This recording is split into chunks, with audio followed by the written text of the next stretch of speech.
De la Solie en hauteur, j'aperçois les détracteurs. Je suis acteur de ma vie, ils sont spectateurs.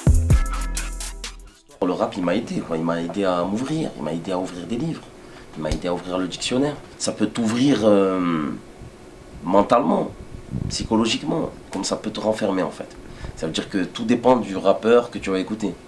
Ok, je prends le pari qui peut me stopper dans mon élan. Qui peut Lunettes de soleil enfoncées comme mon poker, j'ai mon brelan. Tu prends le micro, c'est que tu as décidé de parler, de dire quelque chose. Tu vas nous dire quoi? On t'écoute, mais tu vas nous dire quoi en fait? C'est ça mon truc. Moi je vais t'écouter, y a pas de souci, mais tu as réfléchi à ce que tu allais nous dire? C'est l'art des mots, c'est l'art des mots. Dans ta gueule, remixé façon Molière, mâché entre les molaires.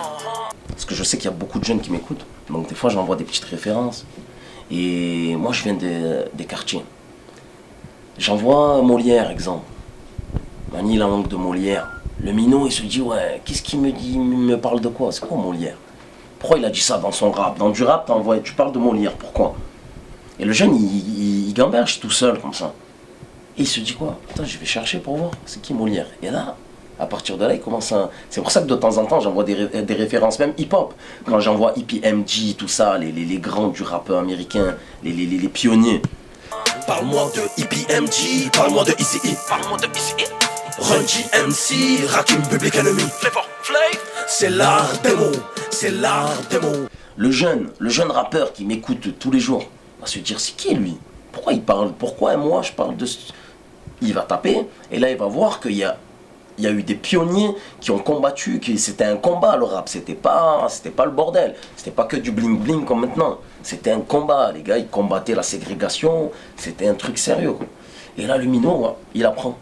J'ai croisé plusieurs jeunes qui m'ont dit, tiens, tu m'as appris ça, dans tel texte tu as dit ça, j'ai appris ça, merci, je savais pas. T'arrêtes pas, y'a la poisse, sans compter les ennemis que tu croises, mais tout le monde veut la testarossa, c'est ça. Je vois la différence entre le rap aux États-Unis et le rap en France. C'est totalement différent. Le rap aux États-Unis, c'est rentré dans la culture américaine, tandis qu'en France, c'est pas pareil. Si tu vas à un concert de rap, fais attention, c'est chaud, pourquoi, comment, c'est vu, c'est mis dans une case. Banlieusard, tu vois, les vieux préjugés, quoi. C'est la banlieue, les quartiers, ils sont méchants, ils vont tout casser. C'est de la musique, quoi. Quand je vais dans des concerts, des fois je fais des concerts, il y a des blancs, des noirs, des chinois, des juifs, des ce que tu veux dans la salle. Et là je me régale. Je me dis c'est ça, je vous kiffe. Je suis content, le public il est de toutes les couleurs. C'est ça le hip-hop.